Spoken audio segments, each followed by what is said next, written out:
You ever look at a massive skyscraper and just wonder, how on earth did they pull that off without it all descending into total chaos? Well, the secret isn't just in the steel and concrete. No, it's actually in the paperwork.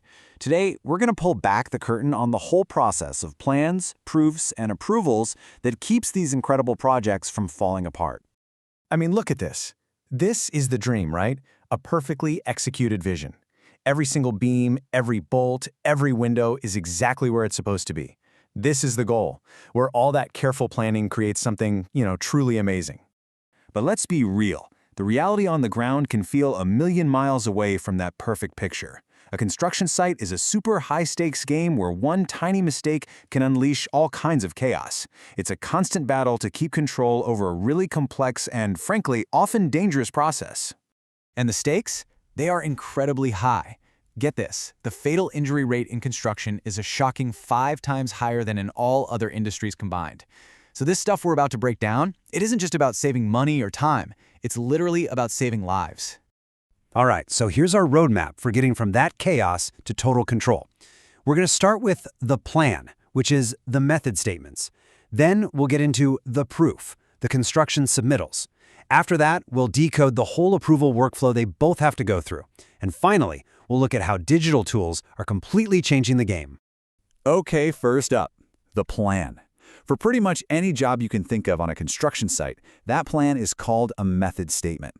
If a risk assessment asks, what could possibly go wrong here, the method statement is the answer that says, here's exactly how we're going to do it right.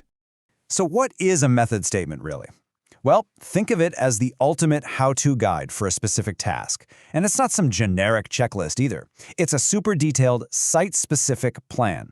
The risk assessment points out all the dangers, and the method statement explains exactly how you're going to get the job done safely in spite of them. And a good method statement, man, it covers everything. It clearly lays out the scope of work, it assigns responsibilities so there's absolutely no confusion about who's doing what, and it gives you a detailed step-by-step procedure, like a literal instruction manual. But it doesn't stop there. It also details all the risk controls, tells you exactly what PPE is required, and even outlines emergency procedures. It's a complete game plan designed to leave nothing to chance. Okay, so if the method statement is the plan for how we do the work, then the construction submittal is the proof of what we're using. This is the big quality control checkpoint. Right, so a submittal can be anything from a stack of documents to a physical sample of a material or even a full-size mock-up of a part of the building.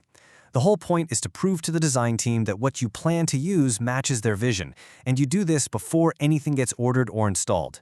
Seriously, this one process prevents so many expensive mistakes down the line. And the variety of submittals is just massive. We're talking detailed shop drawings for custom parts, product data sheets for every little piece of equipment, actual physical samples of finishes that you can touch and see, and even full-scale mock-ups. It's a ton of work for sure, but it's absolutely crucial for quality control.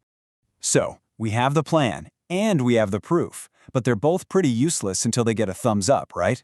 And that brings us to the approval workflow, the critical and sometimes painful process where these documents are really put to the test. You got to think of it like a gauntlet. The subcontractor puts the package together, but it doesn't just go straight to the architect. No way. The general contractor is the first gatekeeper.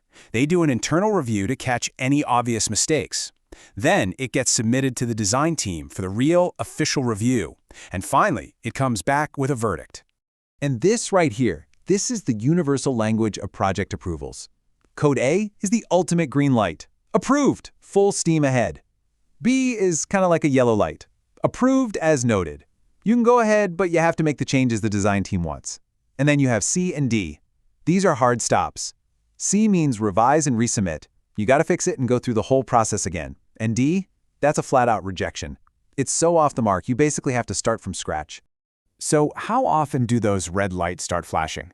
Well, the industry average for a submittal getting rejected on its first try is somewhere between 30 and 40%. That's a massive number. And a lot of the time, it's for simple stuff like incomplete info or missing data sheets. But every single one of those rejections means delays, rework, and a direct hit to the budget. It's this high failure rate, really, driven by the pure chaos of trying to manage thousands of documents by hand, that's pushing the whole industry toward a smarter way of working. It's all about moving from that manual mess to a modern digital solution. And this just nails the difference between the old way and the new way. We've all seen the old way, right? Project managers juggling a million spreadsheets, digging through hundreds of emails, trying to track approvals in WhatsApp groups. It's a total recipe for disaster. The new way just brings order to all that madness, with a central platform, automated workflows, and a single source of truth for the entire team. The result? Way more accuracy and way better efficiency. So it kind of leaves us with this one big question. We build these incredible, high-tech, super modern buildings. If the paperwork is the real blueprint for success, then shouldn't the process we use to manage it be just as sophisticated? If you're ready to modernize that process and just get rid of the chaos of spreadsheets and WhatsApp groups for good, it's really time to digitalize your workflow. A platform like Lementai.com is built for exactly this, and you can actually start getting your projects under control for free. This explainer was brought to you by Lementai. Thanks for tuning in.